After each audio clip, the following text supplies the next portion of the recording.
6 months after the documentary team's initial visit, First National Bank hosted a community celebration. The lobby was packed with people from all walks of life, small business owners, laborers, artists, retirees, all sharing stories of how the bank had helped them achieve their dreams. The documentary premiered that evening on a large screen set up in the bank's parking lot. Hundreds of people gathered, bringing lawn chairs and blankets. Food trucks run by local entrepreneurs who'd received loans from the bank provided free meals to attendees. On screen, the story unfolded. The audience watched the initial confrontation, gasping when Keanu Reeves walked in that fateful day. But more powerful were the stories that followed. The transformation of not just a bank, but an entire community's relationship with financial services. The bank manager, who once judged people by their clothes, now stood proudly before the crowd.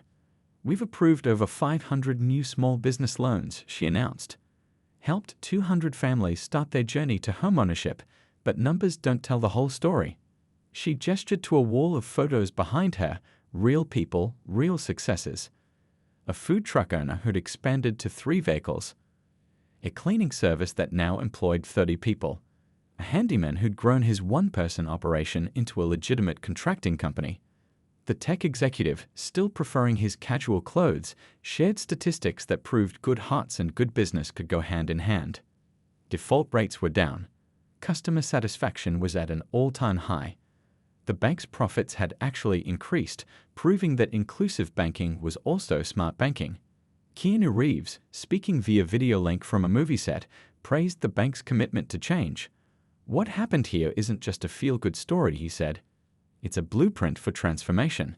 Every person deserves a chance to build a better life, and that often starts with having access to basic financial services." The documentary was picked up by major streaming platforms. Banks across the country began reaching out, wanting to learn from First National's example. The bank manager became a sought-after speaker, sharing their story at financial conferences worldwide. But the real impact was visible in the small moments. Like when a young street artist walked in covered in paint and was welcomed with respect. Or when an elderly immigrant couple received patient guidance in their native language. Or when a single parent was offered flexible appointment times that worked around their schedule. The tech executive continued his undercover visits to banks nationwide, but now he had a positive example to share. First National became a case study in business schools, proving that ethical banking could be profitable banking. As the documentary screening ended that evening, the crowd stood and cheered. But they weren't just applauding a film, they were celebrating their community's transformation. The bank had become more than a place to store money, it was a partner in people's dreams. "This is just the beginning," the bank manager told the documentary crew during their final interview. "Every person who walks through those doors carries hopes, dreams, and potential. Our job isn't to judge those dreams, it's to help make them possible." The story of First National Bank spread far beyond their city, inspiring changes throughout the financial industry. But perhaps the most powerful legacy was the simple truth it proved. When you choose to see the person instead of their appearance, when you listen to their story instead of making assumptions, you don't just change one life, you create ripples that transform entire communities. Over the next few weeks, First National Bank underwent a remarkable transformation. The documentary team worked closely with the staff, implementing new policies that would reshape how the bank served its community. The first change was physical. The intimidating security desk was replaced with a welcoming concierge station. The cold marble lobby now featured comfortable seating areas where customers could discuss their financial needs privately. Signs in multiple languages appeared on the walls, making everyone feel welcome. "We need to rethink everything," the bank manager told her staff during a morning meeting. Her own transformation had been the most surprising. The experience had shaken her perspective so deeply that she'd become the strongest advocate for change. The tech executive brought in financial coaches to train the staff. They learned about microloans, small business support, and how to help customers build credit responsibly. More importantly, they learned to listen, really listen, to each person's story. One morning, a construction worker walked in, his boots leaving dusty prints on the floor. In the past, he might have received disapproving looks. Instead, a staff member welcomed him warmly, offered him coffee, and spent an hour helping him set up a business account for his growing contracting company. Keanu Reeves returned regularly, often unannounced, to check on the progress. He'd sit quietly in the lobby, watching the interactions between staff and customers. Sometimes he'd chat with people who recognize him, using these moments to ask about their banking experiences. The documentary crew captured everything. They filmed the staff learning new skills, recorded customer testimonials, and documented the rising satisfaction scores. But the most powerful moments were the small ones: a teller helping an elderly woman understand online banking, a loan officer staying late to work with a single parent, a security guard learning basic phrases in 3 languages to greet customers. The bank's district supervisor initially resisted the changes. This isn't how banking works, he'd argued during a heated meeting. But when the first quarter's numbers came in, he fell silent. New account openings had doubled. Customer retention was up. Loan defaults were down. The community was responding to being treated with respect. Local business owners started bringing their accounts to First National.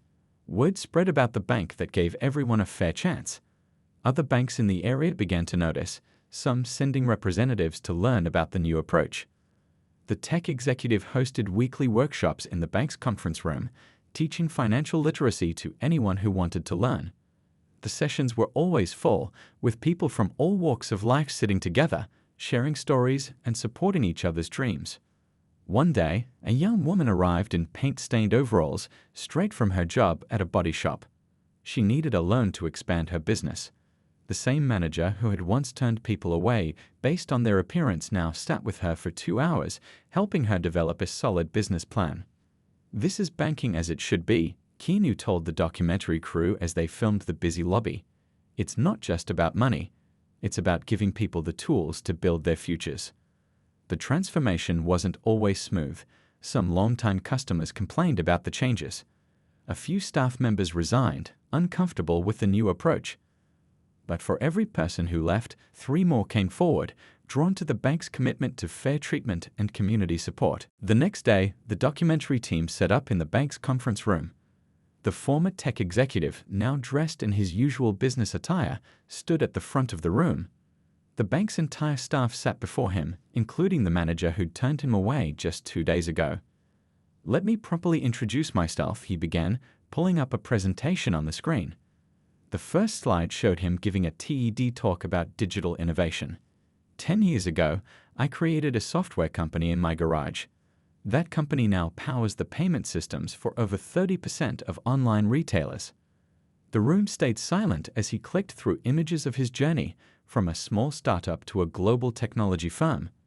Photos showed him ringing the opening bell at the stock exchange, accepting innovation awards, speaking at major conferences. "But that's not why I'm here today," he continued, switching to a different set of pictures. These showed him volunteering at homeless shelters, working with youth programs, sitting with elderly people at community centers. 3 years ago, I stepped away from the corporate world to focus on what really matters." He walked closer to the bank staff. "Every person who walks through your doors has a story. Some wear it on their sleeve, others hide it behind worn clothes or calloused hands. But everyone deserves the chance to write their next chapter." The screen changed to show statistics about financial exclusion. In our city alone, thousands of people can't access basic banking services. Not because they don't qualify, but because they don't look the part. He gestured to his casual clothes from 2 days ago, hanging on a display stand. "Like when I wore these." The bank manager shifted uncomfortably in her seat as security footage played, showing various customers being turned away from different banks. "This isn't just about one bank or one incident," he explained. "It's about dignity. About giving people the tools they need to build better lives." He clicked to the next slide, showing successful entrepreneurs who'd started with nothing. "That homeless veteran you turned away last month, he's developing an app to help other veterans find housing. The housekeeper you refused to help, she's running a cleaning service with 12 employees, but they had to go to other banks, ones that saw their potential." Keanu Reeves, who had been quietly observing from the back, stepped forward. "We've partnered with financial experts to develop new training programs," he announced. "Programs that focus on fairness, community building, and looking beyond the surface." The former tech executive opened his briefcase and pulled out a stack of papers. "These are real loan applications. Some were approved, some rejected. Let's go through them together. But this time, without looking at the applicants' photos or addresses, just their qualifications. As the training session progressed, the staff began to engage. They discovered their own hidden biases, questioned their assumptions, and learned new ways to evaluate customers based on merit rather than appearance. By lunchtime, the atmosphere in the room had transformed. The bank manager, who'd started the day defensive and afraid, was now taking detailed notes and asking thoughtful questions. Other staff members shared their own experiences of misjudging customers, creating an honest dialogue about change. This isn't about pointing fingers, the tech executive reminded them. It's about building bridges. Every time someone walks through those doors, you have the power to change their life, for better or worse. The choice is yours. The bank manager's office had never felt smaller than it did at that moment. Keanu Reeves pressed play on a second video clip, this one showing their undercover team member in his usual professional attire, giving a keynote speech at a major tech conference. This was 3 months ago, Keanu explained, his voice calm but purposeful. He's founded 3 successful companies. The last one sold for just under $1 billion. He slid a business magazine across the desk, showing their team member on the cover. He's also on the board of multiple charitable foundations. The producer opened his laptop, turning it to face the manager. We've documented similar interactions at various financial institutions, he said, pulling up a spreadsheet. But yours stood out because of this. He switched to the bank's website, highlighting their community service awards and promises of financial inclusion. The manager gripped the arms of her chair, her knuckles white. I was just following our risk management protocols, she whispered, but her voice lacked conviction. Let's talk about those protocols, Keanu said, leaning back in his chair. He pulled out another tablet, showing security footage from the past month. We've been watching your branch. When people in expensive suits walk in, they get escorted straight to your office. But people in work clothes? Single parents? The elderly, they're often left waiting or turned away entirely. The producer placed a thick folder on the desk. We've collected statements from dozens of people in your community. Hard-working individuals who were denied basic banking services because of how they looked or dressed. He opened the folder, revealing page after page of personal stories. The manager picked up one of the statements with trembling hands. It was from a local mechanic who'd been turned away despite having a successful business.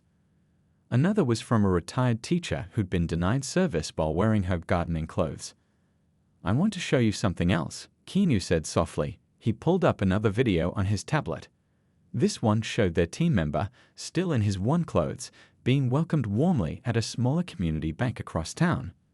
The staff there had offered him coffee, listened to his needs, and treated him with respect, never judging him by his appearance. That branch, the producer noted, has a lower default rate than yours. They've built trust with their community. Their customers are loyal because they feel valued. Outside the office, the crowd in the lobby had grown. Smartphones were still pointed at the windows, but now local news vans were pulling up outside. The story was spreading. We're not here to shame you, Keanu said, his tone genuinely compassionate. We're here because your bank has the power to make real change, to show other institutions that character matters more than clothing. That dignity should be a basic right, not a luxury. The manager looked at the growing media presence outside, then back at the stack of personal stories on her desk. What do you want from me? She asked quietly. We want to work with you, the producer replied, pulling out another document. We have a proposal, a comprehensive training program, new service guidelines, community outreach initiatives, but most importantly, he paused, meeting her eyes, we want you to understand why this matters. Keanu stood up, straightening his suit jacket. Everyone deserves the chance to build a better life. Sometimes that starts with something as simple as opening a bank account. He gestured to the folder of stories. These are your neighbors, your community. They're not asking for special treatment, just basic respect. The manager picked up another statement, this one from a young entrepreneur who'd been rejected by 3 banks before finally finding one that would work with him. His business now employed 20 people. Outside, the first reporters were entering the lobby. The story was about to break. But inside that office, something more important was happening. the beginning of real change. The next morning dawned bright and clear at First National Bank. The bank manager sat at her desk, reviewing reports and sipping her morning coffee. The previous day's incident with the shabby-looking man had already faded to a distant memory, just another routine day of protecting the bank's prestigious image. At precisely 10:30 a.m., a black Tesla pulled up outside. The security guard straightened his tie as he watched a tall figure step out of the car. The man wore a perfectly tailored black suit, his long dark hair falling past his shoulders. Even through the tinted glass doors, there was no mistaking who he was. The lobby fell silent as Keanu Reeves walked in. Phones came out. Customers whispered and pointed. A young teller dropped her stack of papers. The Hollywood star walked directly to the help desk, his presence commanding attention without effort. "Good morning," he said quietly to the starstruck receptionist. "I need to speak with your manager about an incident that occurred yesterday." His voice was soft but firm, carrying that familiar tone millions had heard it in his movies. The receptionist fumbled with her phone, hands shaking slightly. Of course, Mr. Reeves. One moment, please." In her office, the bank manager was just finishing a call when her phone buzzed. "What is it?" she asked, slightly annoyed at the interruption. "Ma'am," the receptionist's voice quivered with excitement. "Keanu Reeves is here. He's asking to speak with you." The manager laughed. "Very funny. What does he really want?" "No, ma'am, it's really him. He's standing right here." The manager's coffee cup froze halfway to her mouth. Through her office window, she could see the commotion in the lobby. Rising slowly from her chair, she smoothed her jacket and walked out to the front desk. Her confident stride faltered as she came face to face with one of the most recognizable actors in the world. "How can I help you, Mr. Reeves?" she managed, trying to keep her voice steady.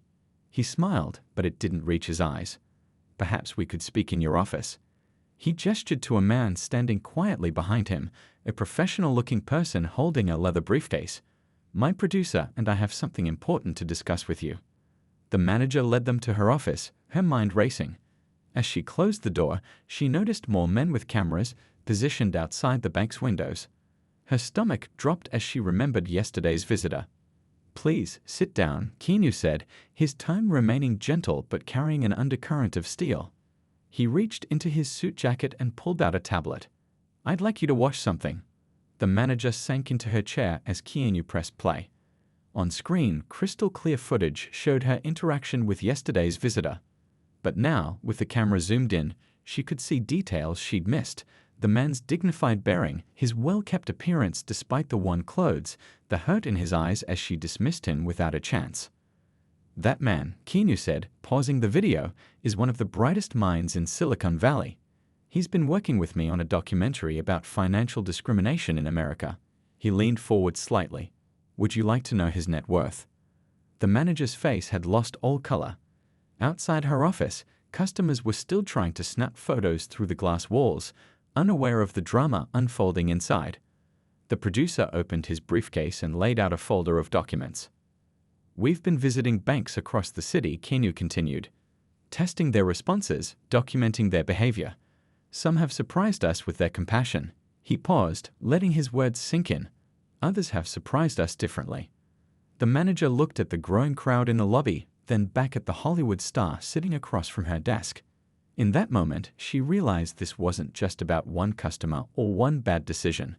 Her whole world was about to change. Back at the documentary team's temporary headquarters, a rented office space downtown, the crew gathered around a large monitor.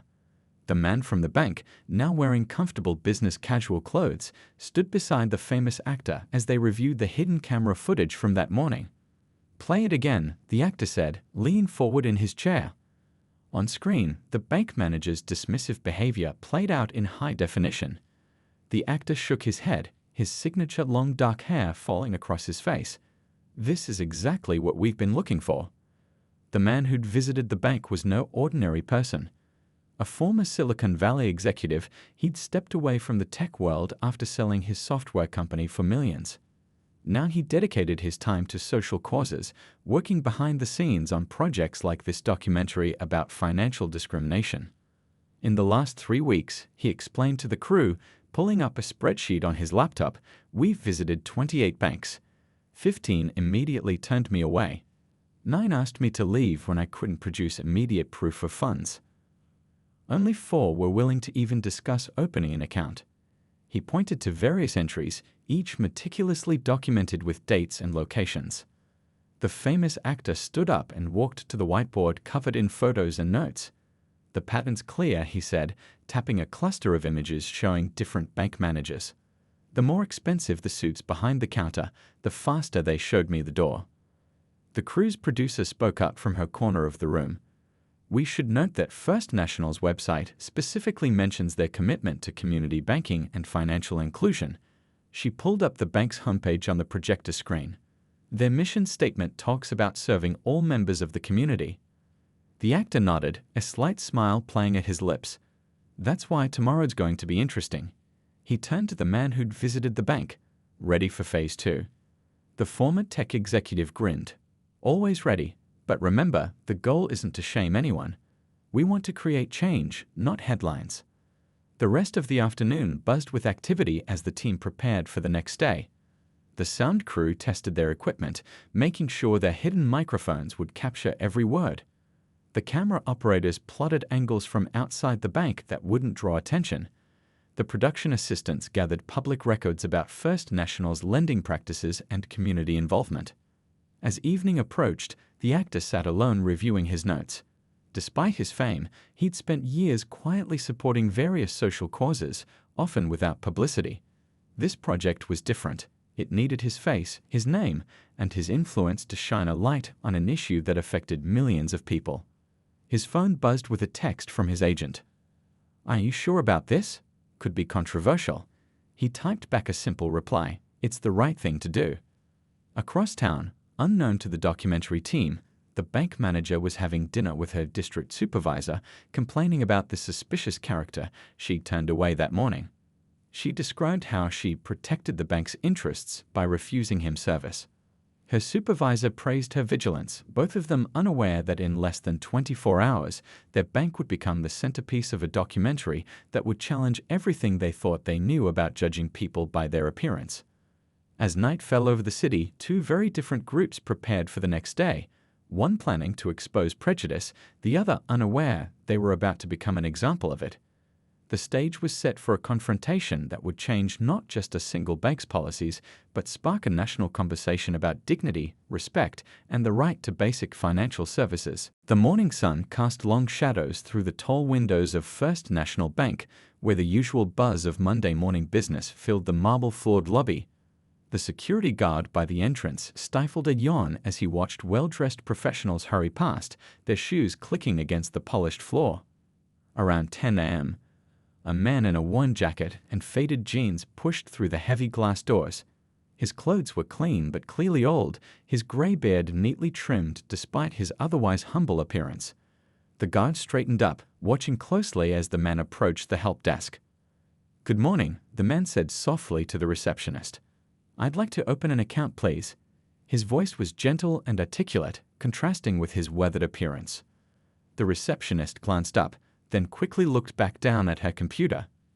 "Do you have an appointment?" she asked, her tone notably cooler than it had been with the previous customer. "No, I don't," he replied. "But I noticed your sign says walk-ins are welcome." He gestured to the poster on the wall advertising new accounts. After a moment of uncomfortable silence, the receptionist picked up her phone and whispered something. A few minutes later, the bank manager appeared. A woman in her 40s wearing a crisp navy suit and designer glasses. "I understand you want to open an account," the manager said, not bothering to introduce herself. Her eyes swept over his worn shoes and the patches on his jacket. The man nodded. "Yes, I have some funds I'd like to deposit, and I'm interested in your investment options as well." The manager's lips tightened into a thin line. "I'm afraid we can't help you today. Our new accounts require a minimum deposit, and," she paused, choosing her words carefully, "we have certain documentation requirements." "I can meet your minimum deposit requirements," the man said calmly. "And I have all my documentation right here." He reached into his jacket pocket. The manager took a step back. "Sir, I'm going to have to ask you to leave." We reserve the right to refuse service, and frankly, we don't think you'd be a good fit for our institution." The man stood still for a moment, his kind eyes studying the manager's face. Then, without argument, he nodded once and turned toward the door. As he walked away, he pulled something from his pocket, not documentation, but a small notebook. He jotted down a few notes before stepping back into the sunshine. The guard watched him go, then turned to see the manager already walking briskly back to her office, her heels clicking against the marble floor. Neither of them noticed the discreet camera crew across the street or the famous actor sitting in a nearby cafe, watching the whole scene unfold through the bank's windows. The man in the worn jacket slid into the cafe seat across from his employer, one of Hollywood's most beloved stars, and placed his notebook on the table. "Just like the others," he said quietly. "They didn't even let me show my ID." The actor nodded, his familiar face hidden behind sunglasses and a baseball cap. He picked up his coffee cup, a determined look crossing his features. "Well," he said, "I guess I'll be paying them a visit tomorrow."